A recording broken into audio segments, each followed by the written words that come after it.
अरविंद जी जवाब दीजिए इसका। वो कह रहे हैं पक्षपातपूर्ण रवैये के खिलाफ है उनका यह अविश्वास प्रस्ताव। हालांकि 14 दिन चाहिए होता है नोटिस के लिए, उससे पहले ही सदन भंग हो जाएगा। पता नहीं उससे क्या हासिल करना है। अंजना जी बोलिए। अंजना जी, संविधान की दुहाई देने वाले नेता लोग, लाल किताब दिखाने वाले लोग कैसे संविधान की धज्जियां उड़ा रहे हैं। देखिए, व्यवस्था से संसद चलती है और व्यवस्था की बात भी भूल जाइए।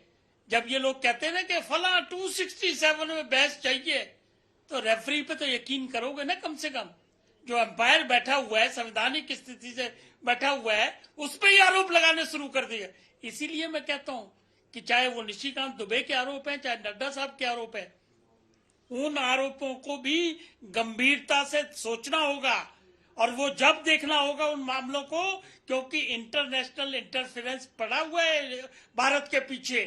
भारत ने डिक्लेयर कर दिया कि थर्ड इकोनॉमी बननी है, यह भी टारगेट रखा हुआ है कि विश्व गुरु बनना है, और यह भी तय है कि सबसे बड़ा इकोनॉमिक हब है ये। सारी कंट्रियां जो है पीछे पड़ी हुई हैं। तो इसलिए अगर विपक्ष उनके हाथों में खेलेगा तो ये सबसे बड़ी समस्या है। देखिए, देश हित को ऊपर रखना होगा।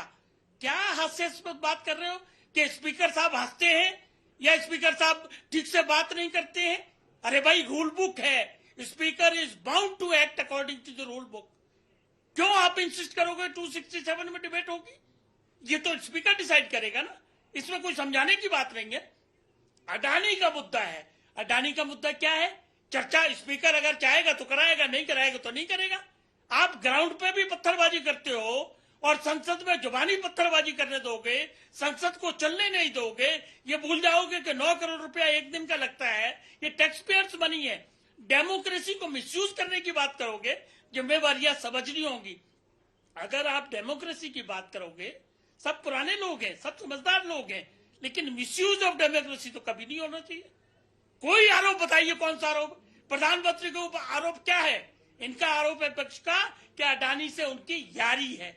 ये कोई आरोप है? चेयरमैन साहब के राज्यसभा के जो है उनके ऊपर क्या आरोप है कि जी ये हमारी बात नहीं सुनते? ये कोई आरोप हुआ? देखिए, व्यवस्था से चलता है देश। संसद को रोकने का अधिकार विपक्ष को नहीं है, नहीं है, नहीं है। क्या ये बात बड़ी तय है। अरे मिसयूज करने से वाजपेयी जी, तो थोड़ा सा फ्लैशबैक अपना ऑन करिए, थोड़ा सा फ्लैशबैक ऑन करिए। हालांकि देखिए, आप तो जब भी जो सत्ता में रहता है उसके साथ रहते हैं, तो शायद आपको याद भी ना हो, क्योंकि आपको कभी वेल में जाने की जरूरत नहीं पड़ी। लेकिन मेरी बात गलत बता, अरे यही बीजेपी के नेता वेल में खड़े रहते थे सर, जब यूपीए की सरकार चलती थी। काहे भूल जाते हैं? आप तब भी सत्ता में थे। आज मना कर रहा है वेल में खड़े होने से? कोई मना कर रहा है वेल में खड़े हो? देखिए देखिए देखिए अंजना जी, पर्सनल नहीं होना है। सवाल व्यवस्था का है, सवाल संविधान का है। कौन वेल में जाएगा, कौन नहीं जाएगा, किसको स्पीकर सस्पेंड करेगा, किसको सभा में रखेगा, किसको निकालेगा, ये सब उसका प्रेरोगेटिव है। आप रेफरी पे ही आरोप लगा दोगे? कभी हुआ संसदीय इतिहास में इस बात का? ठीक है, छोटा सा अमित जमई जी 2 लाइन का जवाब, फिर इसका जवाब प्रेम शुक्ला जी देंगे। अमित जमई जी, सभापति पर उन पर ऐसा आरोप लगाना, आज तक ऐसा नहीं हुआ है, क्योंकि वो उपराष्ट्रपति भी होते हैं राज्यसभा के सभापति। वाजपेयी जी, देखिए, आप तो विज्ञान, अलग अलग तरह के विज्ञान के मास्टर हैं, आप बहुत, आपको ज्ञान है साइंस का। हमारा ये कहना है कि हमारे उपराष्ट्रपति जी के बारे में हमारे बड़े भाई प्रेम शुक्ला जी कहते हैं वो किसान के बेटे हैं, वो किसान के बेटे हैं, वो किसान के बेटे हैं। अरे पूरा देश में किसान हाहाकार मचाते हुए दिल्ली की सरहदों पर आके बैठा हुआ है। क्या उपराष्ट्रपति जी अपनी कोई शक्ति का प्रयोग करते हुए संसद को गाइड कर सकते हैं कि हाँ, किसान के मुद्दों पे चर्चा होगी? सिर्फ सेमिनार में जाएंगे तो कहेंगे कृषि मंत्री जी आपने काम क्यों नहीं किया, आपने बात क्यों नहीं मानी? अरे विश्वासघात किया प्रधानमंत्री जी ने किसानों के साथ। इसलिए भारत की संसद में हिम्मत नहीं है कि कॉन्फिडेंस से आके फेस करो भारत के विपक्ष को, इंडिया ब्लॉक को, अखिलेश जी को फेस करो और कहो हाँ अखिलेश जी, किसानों के बारे में जो हमने वादा किया था इस तारीख को हम उनकी मदद करने जा रहे हैं। नहीं करी आपने मदद। तो सवाल बांग्लादेश पे जब हिंदुओं की बात आती है, ममता दी बोल रही, पूरा विपक्ष बोल रहा है, क्या भारत इतना कमजोर देश है कि पूरे देश में हिंदू आंदोलन कर रहा है? अगर आज ये कांग्रेस की सरकार होती, इंडिया ब्लॉक की सरकार होती, मैं आपको बता रहा हूं कि बीजेपी इस वक्त प्राइम मिनिस्टर का घर घेर चुकी होती।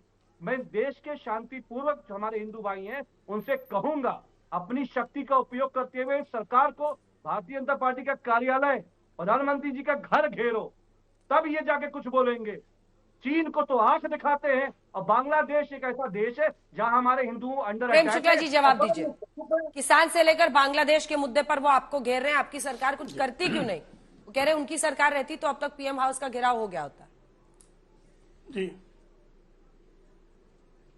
देखिए कैसी बातें करते हैं वो कह रहे भारत के संसद की हिम्मत नहीं है कि किसान पे चर्चा करे।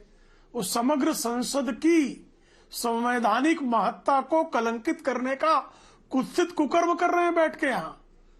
कैसी बातें कर रहे हैं अमीर जमाई जी। भारत की संसद किस विषय पर चर्चा करने से में उसकी हिम्मत नहीं, आप ऐसा कहेंगे? भारत की संसद हर विषय पर चर्चा करने में समर्थ है, उसके नियम हैं, उन नियमों से संचालित होती है संसद। जहां तक रही बात बांग्लादेश की, तो आप कृपा करके इस बात को समझ लें कि भारत के जो विदेश सचिव आदरणीय विक्रम मिश्री जी बांग्लादेश की यात्रा पर गए और वहां के मुख्य सलाहकार मोहम्मद यूनुस से बांग्लादेश के अल्पसंख्यकों की सुरक्षा को सुनिश्चित करने और भारत की चिंताएं किस तरह से वहां के अल्पसंख्यकों के साथ हैं, इसको संप्रेषित करने में किसी प्रकार का कोई संकोच नहीं रखा है। भारत जो है किसी की संप्रभुता में हस्तक्षेप नहीं करता, लेकिन अगर कहीं पर हिंदुओं पर अत्याचार होता है तो भारत खड़ा है। ये तो आप थे, ये तो कांग्रेस थी जो सिटीजन्स अमेंडमेंट एक्ट जब हम लेकर आए तो आप विरोध कर रहे थे। अब आप जो है, आपको हिंदुओं कम से कम चिंता हो गई। यही बहुत बड़ी बात है कि आपको भी बांग्लादेश में उत्पीड़ित हिंदुओं की चिंता 2024 में हुई, जबकि आप 2020 में जब सिटीजन्स अमेंडमेंट एक्ट पारित हुआ तब आप लगातार उसका विरोध कर रहे थे, सांप्रदायिक आधार पर ध्रुवीकरण कर रहे थे। और यह सांप्रदायिक ध्रुवीकरण आप यह लोगों में दुष्प्रचार कर रहे थे कि मुसलमानों का नागरिकता चली जाएगी। और मुझे बताइए, फरवरी 2024 में नोटिफाई हुआ CAA, किस मुसलमान की नागरिकता चली गई? जरा अखिलेश जी आजम खान से पूछ के बता दें। अब हम लोग CAA के बहस पे पहुंच गए। अभी बात बांग्लादेश की हो रही थी। बांग्लादेश, रुक जाइए अमित जी, रुक जाइए एक बार, सुरेंद्र राजपूत जी बोल रहे उसके बाद। देखिए वापस आते हैं अडानी के मुद्दे पर। बीजेपी ने एक पूरा रिपोर्ट कार्ड निकाला है अडानी और कांग्रेस, एक बार दिखा दीजिए, जिसमें वो ये कहते हैं कि चिमन भाई पटेल की सरकार ने, कांग्रेस सरकार ने 1993 में 10 पैसे पर स्क्वायर मीटर में अडानी को मुंद्रा पोर्ट के लिए जमीन दी थी। पूरा ये खाका है। और ऐसा तो है नहीं कि अडानी 2014 के बाद ही आगे बढ़ा है, ये उनकी पूरी लिस्ट है। इस पर जरा जवाब दीजिए। पूरा जो उनका चार्ज है वो हम दिखा रहे हैं। अंजना जी, 2-3 चीजें हैं बड़ी साफ साफ, इस पर भी जवाब देता हूं। वो कहते हैं ना कि किससे करे शिकायत कैसी है दुश्वारी है, और मुलजिम भी सरकारी है और मुंसिफ भी सरकारी है।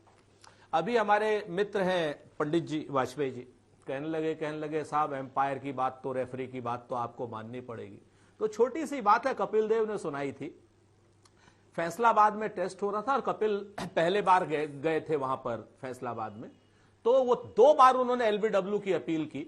तो 2 बार जब LBW की अपील की कपिल ने, तो एम्पायर था शकूर राणा, रेफरी एम्पायर। उसने कहा यार ये करसन घावरी और सुनील गावस्कर से कहा, उन्होंने कहा ये कौन है लड़का नया, पागल है क्या, पाकिस्तान में आकर क्या नाम LBW मांग रहा है। LBW मिलता है यहां पर, या तो कैच कराओ या क्लीन बोल्ड कराओ।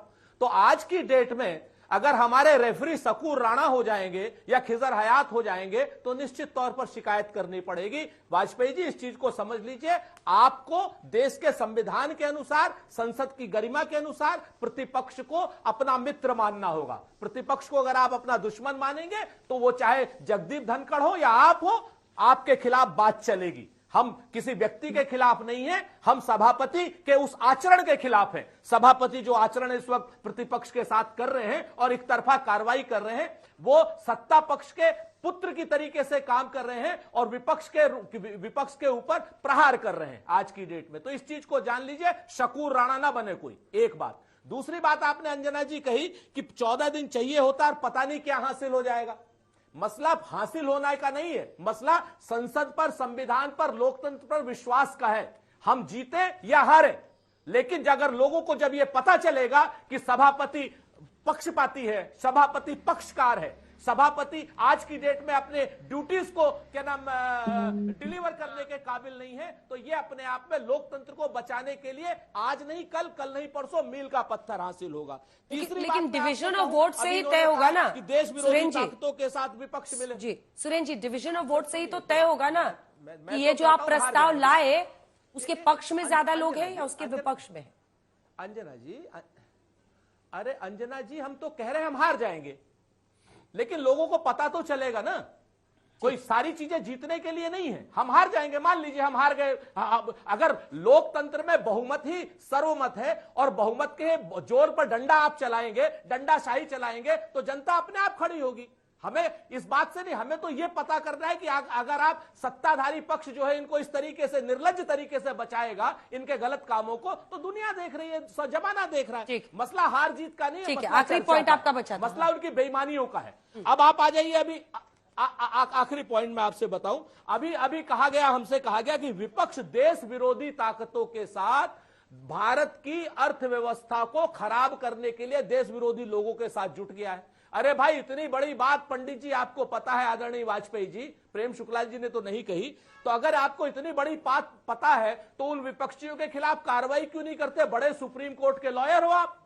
मैं तो कहता हूं भारत सरकार से, पूरी तरीके से कहता हूं कि भारत सरकार उन सारे देश विरोधी ताकतों के खिलाफ कड़ी से कड़ी, कठोर कार्रवाई करे, ताकि सारे देश विरोधी ताकतों को क्या नाम फांसी दी जा सके। अब आप जवाब लीजिए। बोलिए। हम ये मान के चल रहे थे कि सुरेंद्र राजपूत अपने लीडर को डिफेंड करेंगे और ट्रू फैक्ट्स रखेंगे। ये तो केजरीवाल वाली बात हो गई। केजरीवाल भी यही कहा करते थे कि अगर गिरफ्तार करके दिखाइए हमको। झारखंड वाला वो भी कहता था गिरफ्तार करके। क्या है, ऐसे नहीं करेंगे, सबूत चाहिए, सबूत। इन्वेस्टिगेशन एजेंसियां इकट्ठा करती हैं। एक सेकेंड, अरे सुनिए, राहुल गांधी बेल पर हैं, माफ करिए, माफ करना, राहुल गांधी और सोनिया गांधी दोनों जने बेल पे हैं, इस बात को मत भूल जाइए। अगर अगर अगर अगर मटेरियल होगा, अगर एविडेंस होंगे कि इंटरनेशनल फंडिंग ली गई है और उसका मिसयूज हुआ है, तो इन्वेस्टिगेशन में अगर कोई चीज निकलेगी तो बख्शा नहीं जाएगा। चाहे वो राहुल गांधी हो, चाहे सोनिया गांधी हो, या कोई भी शख्स हो, कानून सबके लिए बराबर काम करेगा। देखिए, ये मुद्दा बड़ा गंभीर है, इसको इतनी आसानी से पलटने नहीं दिया जाएगा।